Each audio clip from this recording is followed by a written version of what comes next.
Danilo Scastiglia inizia il suo, diciamo, ci introduce, ci traghetta nel suo libro dicendo: ed eccoci qui per una nuova battaglia, una nuova sfida, una nuova scommessa.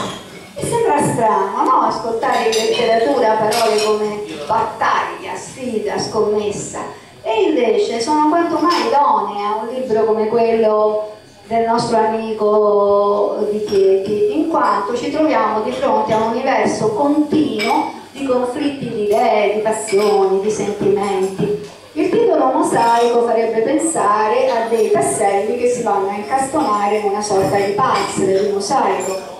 Però io, quando ho letto i racconti, i 7 racconti, più che un mosaico ho avuto la sensazione di trovarmi davanti a un prisma. Ma non perché ho voluto annullare la tua idea del mosaico, perché ne ho dato un'accezione, un'interpretazione mia, come sempre facciamo. Per me il prisma si girava e inquadrava angoli visuali diversi dei personaggi, dei protagonisti, a volte anche di noi stessi. Ora, partiamo dal presupposto che il linguaggio, lo stile di Danilo è uno stile quotidiano, attinge proprio dal quotidiano, è gergale, colorito, crudo, trasgressivo, deciso. Nel suo libro salta addirittura il codice dei rapporti tra genitori e figli, cioè il registro semantico diviene lo stesso, nel senso che c'è una commistione di modi espressivi che fa sì che ci destabilizzi, nel senso che è qualcosa al quale siamo totalmente impreparati. Si ha la sensazione, leggendolo, che Danilo parli o soprattutto faccia parlare i propri personaggi sull'onda dell'impulsività.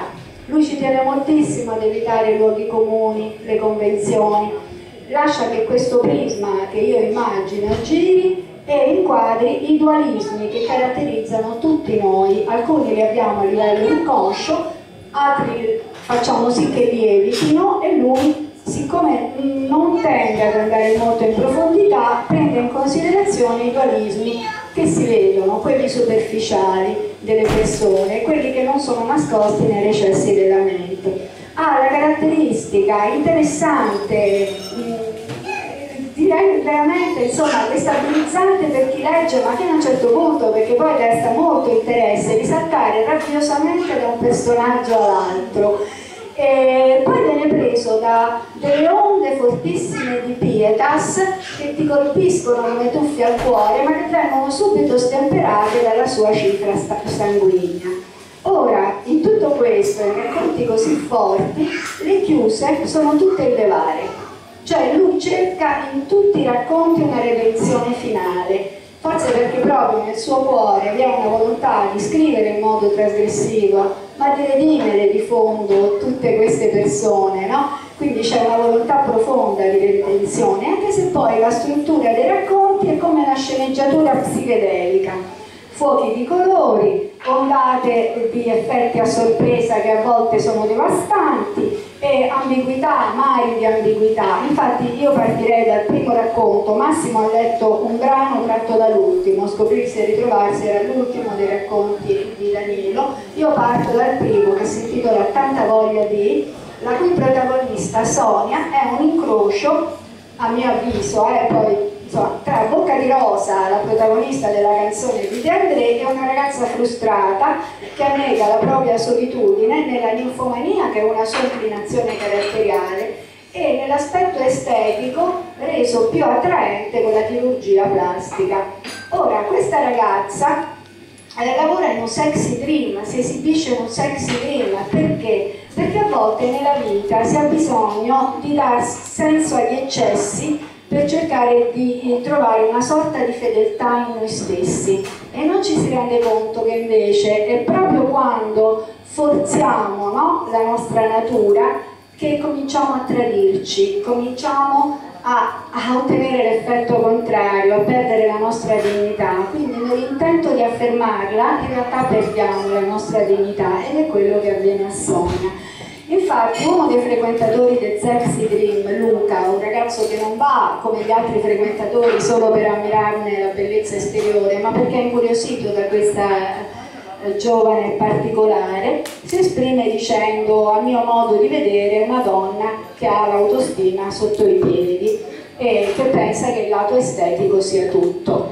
Ora, lui non solo lo pensa, lo dice, e questa ragazza che si traveste, che calca i palcoscenici per essere applaudita, che asseconda le sue inclinazioni da ninfomane, perché è una inclinazione naturale che ha sin da piccola, però appena ascolta le parole di questo giovane, di colpo vede barcollare tutte le proprie certezze. Il prisma gira di colpo e lei si trova di fronte a uno specchio sconosciuto. Uno specchio che non riflette la ragazza che si vende, ma una 24enne come tante che vuole trattenere un solo uomo per tutta la vita, nel corpo e nell'esistenza. Quindi un cambio di rotta improvviso e la fine indevare. Interessante anche il racconto crew, che letteralmente vuol dire gruppo che è teso a livello culturale a portare a termine un progetto.